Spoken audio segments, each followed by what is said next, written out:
Assalamualaikum warahmatullahi wabarakatuh. Halo semuanya, perkenalkan nama saya Kesya Azara Putri dengan NIM 301241010005 dari kelas A reguler Fakultas Hukum Prodi Ilmu Hukum dari Universitas Islam Indragiri.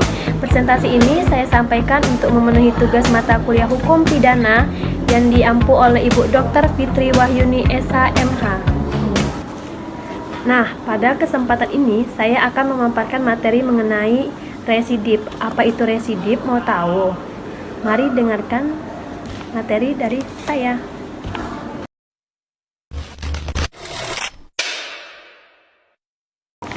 Nah, yang pertama saya akan menjelaskan tentang pengertian residip atau pengulangan tindak pidana. Residif adalah keadaan ketika seseorang melakukan tindak pidana kembali setelah sebelumnya pernah dijatuhi pidana yang sudah berkekuatan hukum tetap. Dengan kata lain, pelaku menunjukkan perilaku mengulangi kejahatan, padahal ia sudah pernah dihukum atas perbuatannya yang terdahulu. Residif dipandang sebagai indikator bahwa hukum sebelumnya belum memberikan efek jera ataupun perilaku yang signifikan pada pelaku.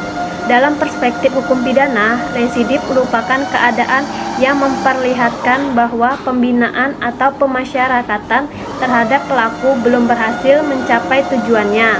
Seharusnya pidana bukan hanya sebagai hukuman, tetapi juga bertujuan untuk memperbaiki pelaku agar tidak mengulangi tindak pidana. Namun pada residip ini tujuan dianggap gagal. Oleh sebab itu, hukum memberikan mekanisme pemberatan pidana. Residip memperlihatkan adanya kecenderungan karakter kriminal pada diri pelaku. Pelaku residip sering dianggap memiliki pengetahuan lebih terhadap hukum, tetapi memilih melanggar, sehingga tingkat kesalahannya menjadi lebih tinggi. Hal ini membuat residip penting dalam proses penjatuhan pidana oleh hakim. Konsep residip juga berfungsi sebagai bentuk perlindungan bagi masyarakat. Seseorang yang telah terbukti sering melakukan tindak pidana memiliki potensi untuk mengulangi kembali, sehingga negara membutuhkan aturan khusus untuk mencegah perilaku tersebut. Melalui pemberatan pidana diharapkan pelaku mendapatkan efek lebih jera lagi. Sekian pengertian dari residip. Nah, yang kedua yaitu ada dasar hukum residip di Indonesia.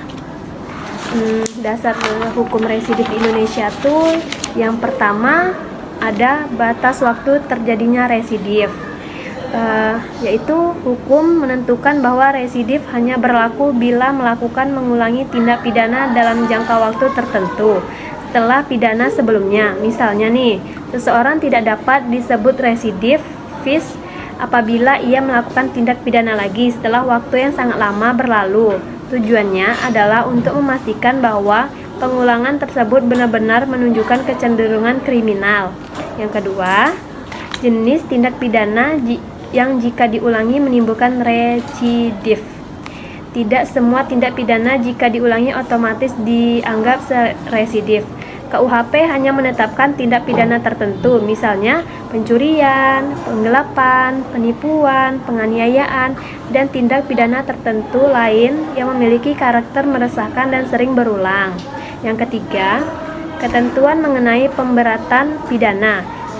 Apa tuh? Jika seseorang terbukti melakukan residif, maka hakim berwenang menjatuhkan pidana yang lebih berat daripada ancaman pidana normal. Pemberatan ini diatur agar pelaku yang mengulangi perbuatannya mendapat efek jera lebih kuat. Penjelasan yang ketiga itu ada syarat terjadinya residip. Agar seseorang dapat disebut residip harus memenuhi syarat-syarat tertentu, yaitu apa aja? Yang pertama, pernah dijatuhi pidana sebelumnya. Maksudnya tuh pelaku sebelumnya harus telah dihukum dengan putusan yang berkekuatan hukum tetap. Jika seseorang pernah melakukan tindak pidana tetapi tidak dihukum, maka tidak bisa disebut residivis. Yang kedua, melakukan tindak pidana baru. Pelaku kembali melakukan tindak pidana setelah menjalani pidana atau setelah putusan pertama. Tindak pidana baru ini bisa sama atau berbeda tergantung jenis residifnya.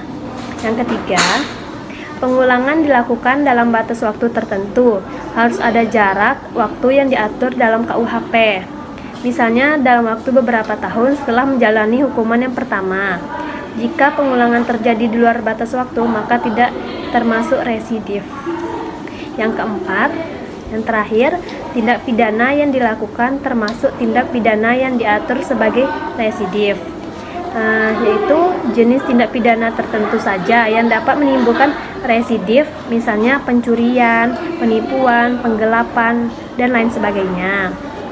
Nah, penjelasan yang selanjutnya tuh ada jenis-jenis residif. Jenis-jenis residif ini ada satu, residif umum, yaitu pelaku mengulangi tindak pidana berbeda jenis dari sebelumnya. Contohnya tuh seseorang pertama kali dihukum karena pencurian, lalu setelah bebas ia melakukan penganiayaan. Ini tetap disebut residif umum karena ia mengulangi tindak pidana lain. Yang kedua itu ada residif khusus. Pelaku mengulangi tindak pidana yang sama jenisnya. Itu kalau residif khusus. Yang ketiga itu ada residif sebenarnya, yaitu pengulangan tindak pidana memenuhi semua syarat KUHP termasuk batas waktu.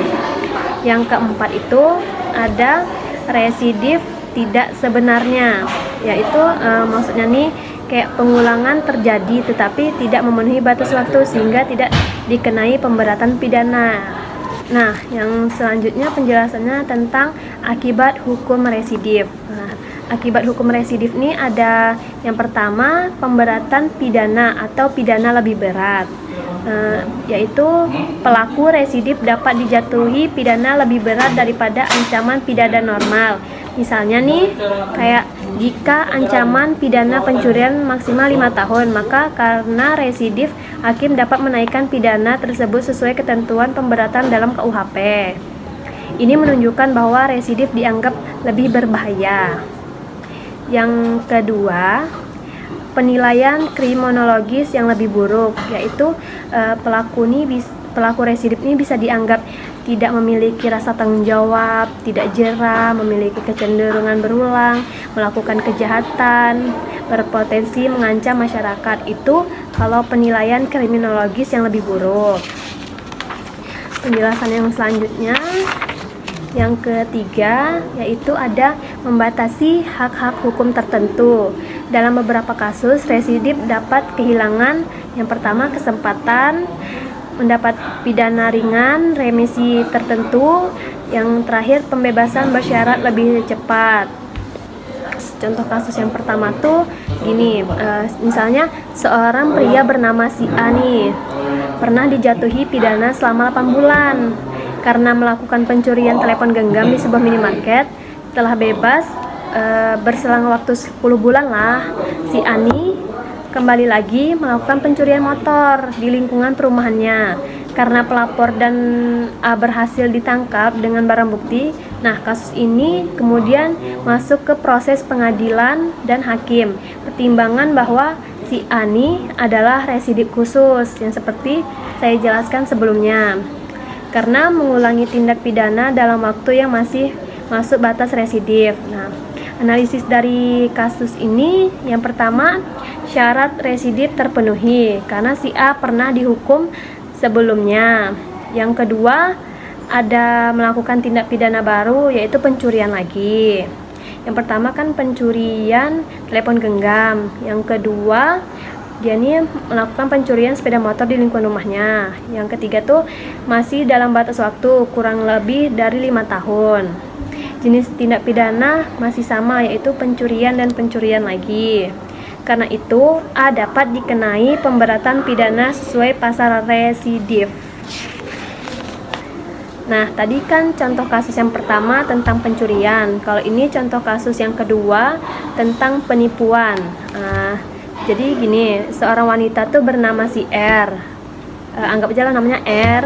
Pernah dihukum 1 tahun penjara karena melakukan tindak pidana penipuan terhadap beberapa orang melalui modus investasi fiktif. Setelah bebas dalam waktu sekitar 1 tahun 5 bulan, si Ernie kembali lagi melakukan tindak pidana penipuan dengan modus yang berbeda. Ia menjual barang-barang elektronik online, tetapi setelah menerima uang, barang tidak pernah dikirim. Korban melapor. dan R ditangkap. Dalam persidangan jaksa menilai bahwa si R nih merupakan residip khusus juga, sama seperti pencurian juga residip khusus, karena tindak pidana yang diulang sama jenisnya, yaitu penipuan. Nah, dari analisis kasus yang si wanita R ini tadi, analisisnya yang pertama pernah dijatuhi pidana sebelumnya. R pernah dihukum 1 tahun penjara. Yang kedua, melakukan tindak pidana baru. R kembali melakukan penipuan online. Yang ketiga, masih dalam batas waktu residif KUHP. Yang keempat, tindak pidana sama, yaitu residip khusus, yaitu penipuan dan penipuan lagi.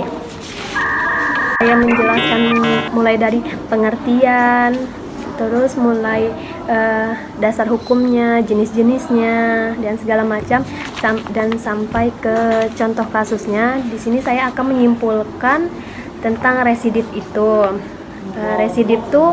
Residip sebagai pengulangan tindak pidana merupakan aspek penting dalam hukum pidana karena berkaitan langsung dengan perilaku pelaku, efektivitas hukuman, dan perlindungan masyarakat.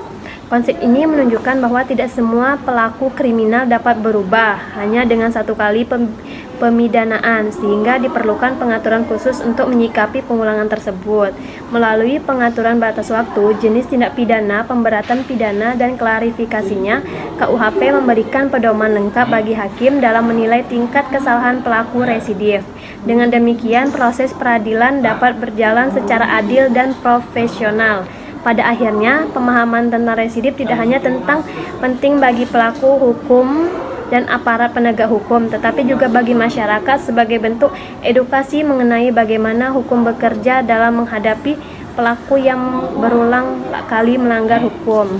Nah, itu kalau menurut dari penjelasan saya. Kalau menurut saya pribadi, kalau kita tuh misalnya melakukan penipuan lah contohnya ya, penipuan online sekarang ini kan merajalela nih, penipuan online. Kita menipu misalnya orang beli emas lah sama kita, orang bayar ke kita transfer, tapi kita tuh tidak kasih emasnya nih ke orang tuh. Terus kita tuh masuklah penjara, keluar dari penjara, seharusnya jangan lagi mengulangi tindak pidana itu karena merugikan diri sendiri, bukan merugikan orang lain. Berubahlah untuk masa depan yang cerah. Hidup mahasiswa.